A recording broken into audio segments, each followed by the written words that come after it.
Ketika pemain catur yang ahli bersaing satu sama lain, mereka tidak hanya mengimprovisasi gerakan mereka di papan catur.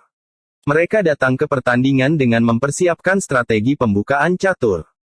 Ini adalah langkah strategis yang melibatkan beberapa tingkat risiko, tetapi dapat memberi pemain keuntungan besar, jika digunakan dengan cara yang benar, dan pada waktu yang tepat. Negosiator yang handal juga memiliki strategi langkah awal yang dibagi menjadi 3 jenis, yaitu, awal, tengah dan akhir. Langkah awal adalah, pembuka yang dapat kamu gunakan, untuk mengamankan pijakan yang kuat di awal negosiasi. Langkah tengah, membantumu untuk menggerakkan negosiasi ke arah yang kamu inginkan. Langkah akhir, untuk mengikat kesepakatan yang menguntungkan bagimu. Selamat datang di channel Si Karyawan Pintar. Kali ini, saya mau membahas buku yang berjudul Secret of Power Negotiating, karya Roger Dawson. Di buku ini, kamu akan mempelajari cara menggunakan ketiga jenis strategi pembukaan catur, untuk membuatmu menjadi negosiator yang handal.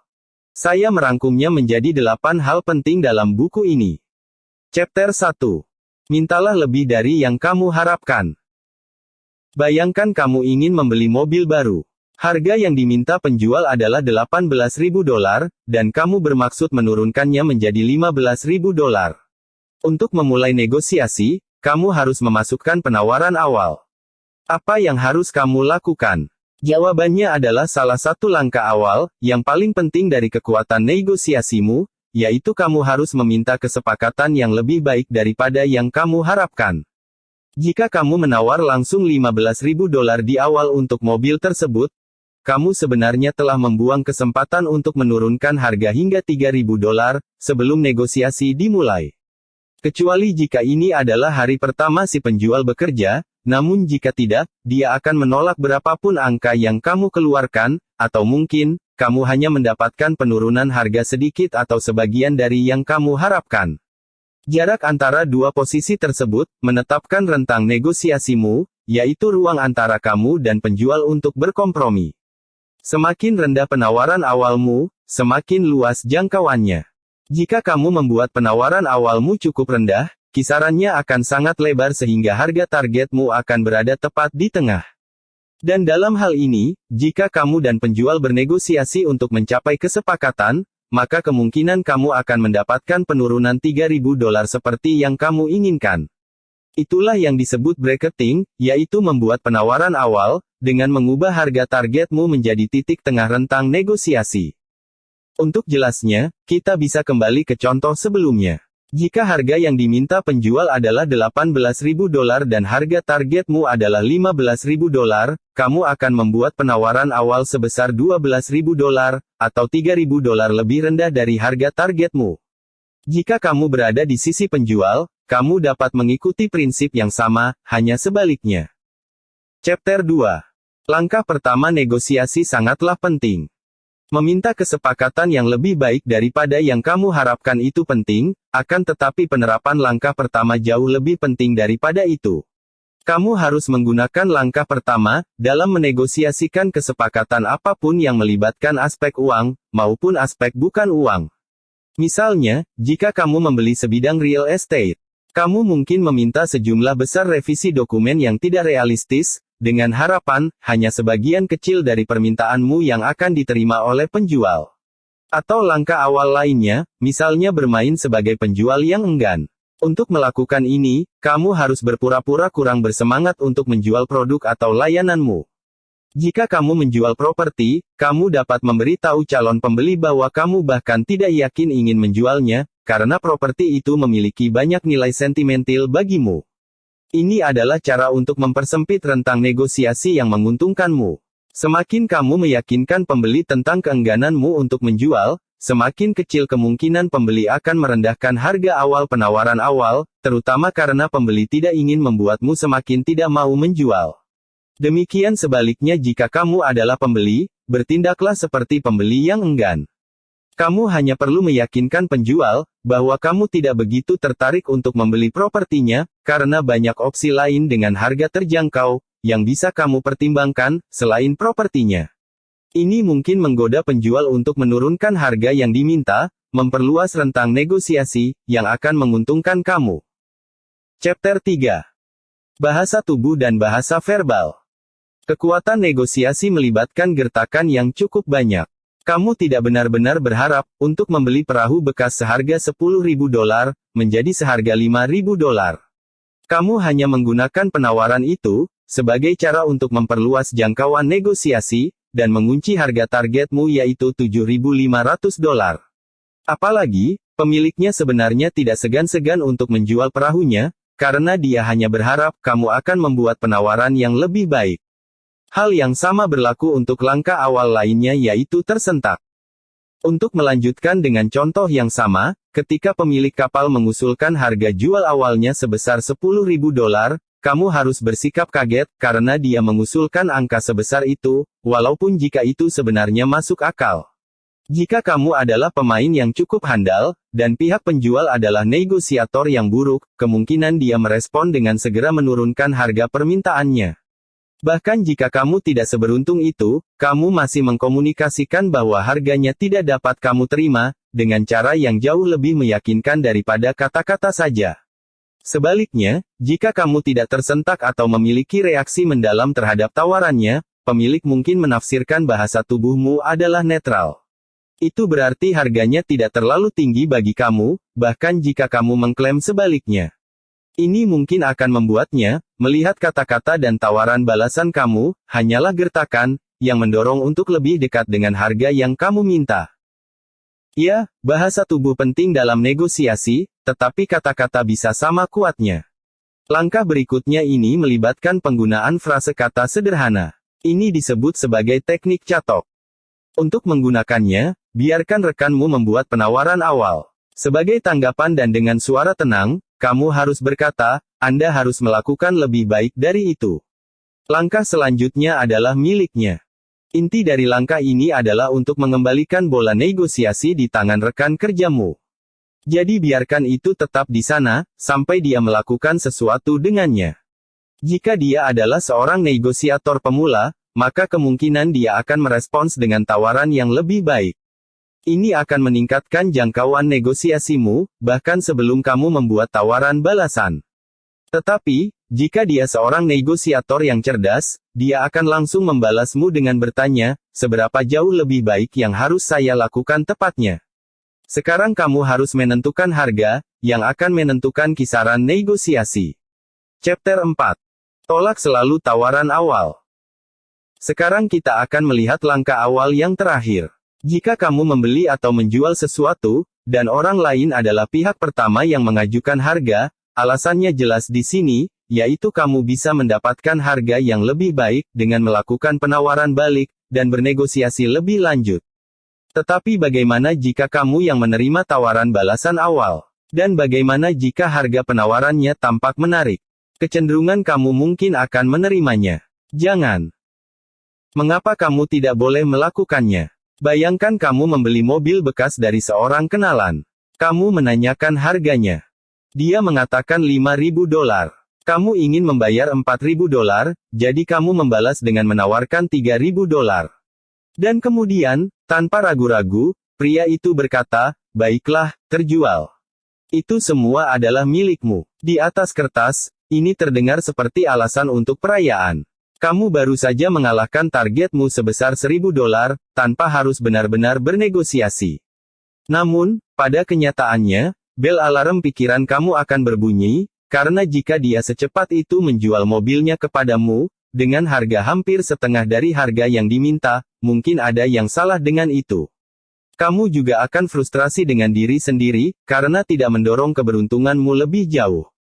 Jika semudah itu menurunkannya menjadi $3.000, apa yang akan terjadi jika kamu menawarkan jumlah yang lebih rendah lagi, katakanlah, $2.000? Mungkin kamu bisa mendapatkan kesepakatan yang lebih baik. Kamu tidak akan pernah tahu. Sebaliknya, bayangkan jika pria itu menolak tawaran awal kamu dan kemudian menarikmu ke dalam negosiasi yang panjang dan sulit, di mana kamu akhirnya mencapai targetmu sebesar $4.000.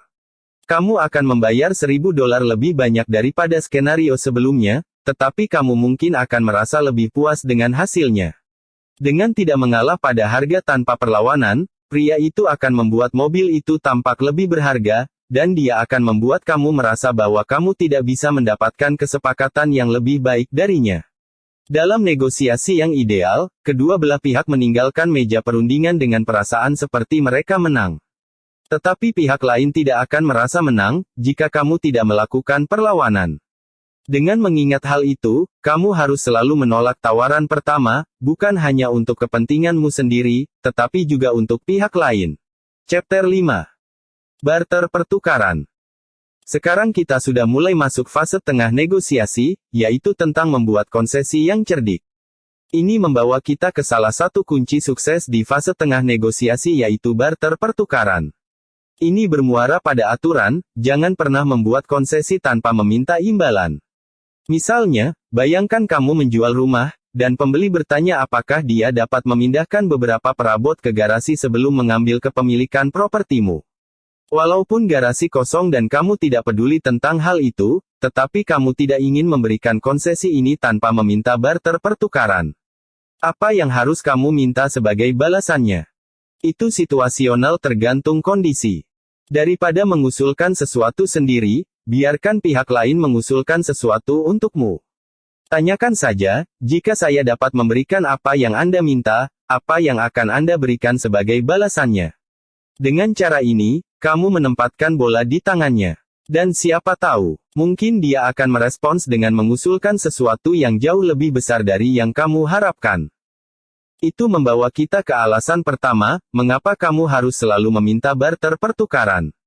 Ketika pihak lain meminta konsesi, itu adalah kesempatan alami untuk mendapatkan sesuatu sebagai balasannya. Mengapa kamu harus melewatkan itu? Walaupun itu tampak serakah bagimu, ada alasan lain untuk melakukannya. Jika kamu membuat konsesi tanpa meminta imbalan, kamu akan membuat preseden yang berbahaya. Pihak lain sekarang akan berpikir, mereka dapat meminta pengorbanan darimu tanpa harus berkorban sendiri. Jika mereka tidak akan rugi apa-apa, mengapa mereka tidak meminta satu hal lagi, dan kemudian yang lain, dan kemudian yang lain? Dengan kata lain, dengan tidak meminta konsesi, kamu akan mendorong pihak lain untuk menjadi serakah. Dengan menggunakan langkah barter pertukaran, kamu dapat mengatasi masalah ini sejak awal. Jika kamu menetapkan pola, bahwa setiap kali pihak lain meminta konsesi, kamu akan meminta konsesi sebagai imbalannya, maka mereka akan jauh lebih bijaksana dan menahan diri dengan permintaan mereka. Chapter 6. Otoritas yang lebih tinggi. Bayangkan kamu seorang tenaga penjual suatu perusahaan kertas, dan kamu sedang membuat kesepakatan dengan klien. Di tengah negosiasi, dia meminta kamu untuk membuat konsesi yang signifikan, yaitu melakukan pengiriman cepat untuk pesanan besar kertasnya, tanpa biaya tambahan. Mengetahui tentang langkah barter pertukaran, kamu bertanya padanya, apa yang bisa dia berikan sebagai balasannya. Tapi kemudian muncul tanggapan dingin dan keras, tidak ada. Sepertinya kamu telah mencapai jalan buntu.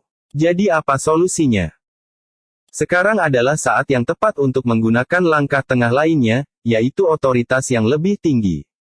Ini berarti, berpura-pura bahwa ada orang atau entitas lain yang harus menyetujui konsesi, atau keputusan apapun yang kamu buat. Misalnya, kamu dapat memberi tahu klienmu sesuatu seperti ini, saya tidak yakin apakah saya dapat meyakinkan atasan saya, untuk menyetujui kesepakatan ini, tanpa biaya tambahan untuk pengiriman yang dipercepat. Bahkan jika klien tidak bereaksi, kamu setidaknya telah mengulur waktu, karena dia harus menunggumu untuk berbicara dengan atasanmu. Jika kamu kembali lagi nanti dan berkata, maaf, atasan saya mengatakan bahwa, kami tidak dapat memberi Anda pengiriman gratis yang dipercepat, kamu telah menerima sebagian dari penolakan tersebut. Lagi pula, bukan kamu yang melakukan penolakan, itu adalah atasanmu. Kamu hanyalah utusan. Otoritas yang lebih tinggi tergantung pada situasi. Kamu bisa berpura-pura bahwa kamu harus tunduk pada perusahaan, komite, atau pasanganmu. Semakin kabur otoritas yang lebih tinggi, akan semakin lebih baik. Jika kamu menentukan seorang individu, kemungkinan klienmu akan bertanya, apakah dia dapat berbicara langsung dengan pihak berwenang.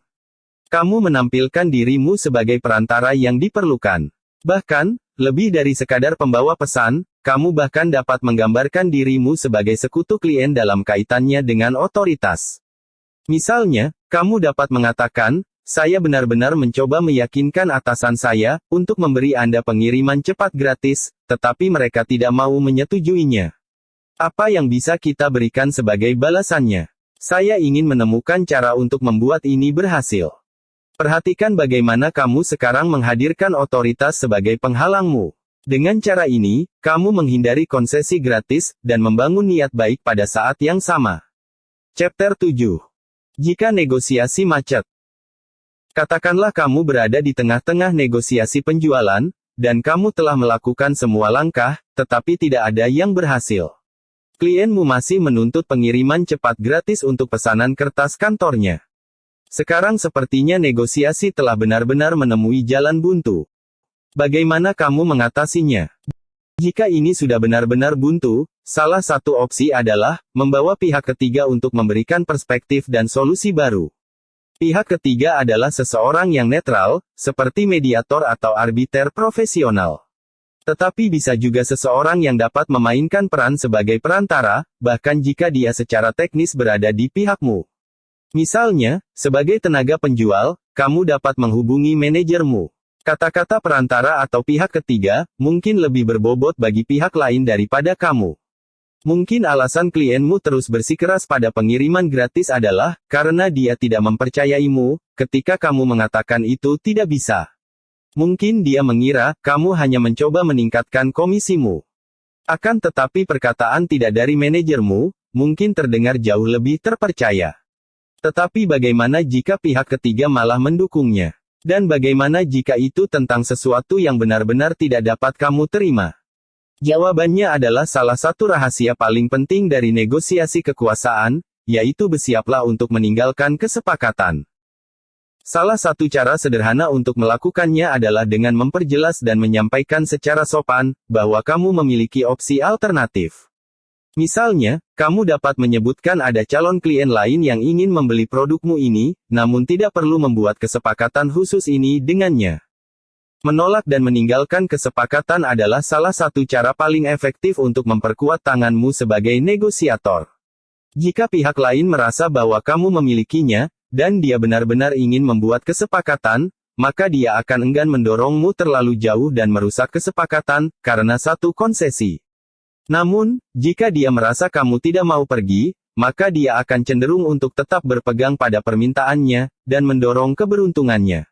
Lagi pula, jika sepertinya kamu perlu membuat kesepakatan, maka masuk akal baginya untuk menganggap kamu akhirnya akan menyerah dan memenuhi permintaannya. Jadi jangan biarkan sampai itu terjadi. Chapter 8. Konsesi kecil dari pihak lain. Semakin banyak waktu dan energi yang kita investasikan ke dalam suatu perusahaan, semakin sedikit yang ingin disia-siakan. Semakin kita memikirkan sesuatu sebagai milik kita, semakin kita tidak ingin melepaskannya. Dan semakin kita merasa mendekati garis finish, semakin sedikit keinginan kita untuk tersandung pada peregangan terakhir. Pada fase akhir negosiasi, langkah pertama adalah mengambil keuntungan dari kelemahan psikologis ini, yaitu menggunakannya untuk menekan pihak lain, agar meminta konsesi kecil yang mungkin dipenuhi. Sekarang kita sudah memasuki fase akhir negosiasi, yaitu meminta konsesi kecil. Untuk melakukan yang satu ini, kamu cukup menunggu sampai saat-saat terakhir negosiasi, dan sepertinya kamu telah mencapai kesepakatan, maka kamu dapat meminta satu atau dua konsesi kecil terakhir. Misalnya, jika kamu membeli truk bekas dan kamu akan menandatangani cek sebesar $7.000, kamu dapat dengan santai meminta truk itu diisi penuh tangki solarnya, sewaktu dikirim. Pada titik negosiasi ini, pihak lain akan merasa bahwa $7.000 praktis sudah menjadi miliknya, dan bahwa dia telah bekerja keras untuk mendapatkannya. Akibatnya, dia mungkin tidak ingin membahayakannya karena konsesi sekecil itu, jadi kemungkinan dia akan memberikannya kepadamu untuk menghindari masalah. Tentu saja, pihak lain juga dapat mencoba menggunakan langkah ini, untuk melawanmu. Jika kamu menjual sesuatu, salah satu cara untuk melindungi dirimu dari hal itu adalah dengan membuat daftar biaya manfaat tambahan secara tertulis, dan menunjukkannya kepada calon pembeli sebelumnya. Dengan begitu, kamu akan mencegah mereka mencoba meminta manfaat secara gratis di akhir negosiasi. Metode lain adalah dengan menggunakan langkah otoritas yang lebih tinggi. Misalnya, kamu dapat mengklaim bahwa manajermu tidak mengizinkan kamu untuk mengabulkan permintaan konsesi sekecil apapun. Terakhir, kamu dapat mencoba membuat pihak lain merasa sedikit malu dengan upaya mereka untuk mengajukan konsesi kecil. Berikan senyum ramah di wajahmu, dan dengan nada sopan katakan sesuatu seperti, "Maaf belum bisa diberikan. Anda sudah mendapatkan banyak hal dari saya." Mudah-mudahan, ini akan membuat mereka membatalkan konsesi kecilnya itu. Kesimpulan. Kamu dapat menggunakan berbagai langkah strategis pembukaan catur, untuk meningkatkan peluang sukses dalam negosiasi. Ini membantumu, memecahkan masalah dan konflik sewaktu negosiasi, untuk membuatmu menjadi negosiator yang handal. Silahkan komen di kolom komentar, pelajaran apa yang kalian dapat dari video ini. Selain itu, komentar juga permasalah apa lagi, yang ingin kamu bahas di channel ini. Jika kamu merasa video ini berguna, jangan lupa untuk like dan subscribe channel Si Karyawan Pintar.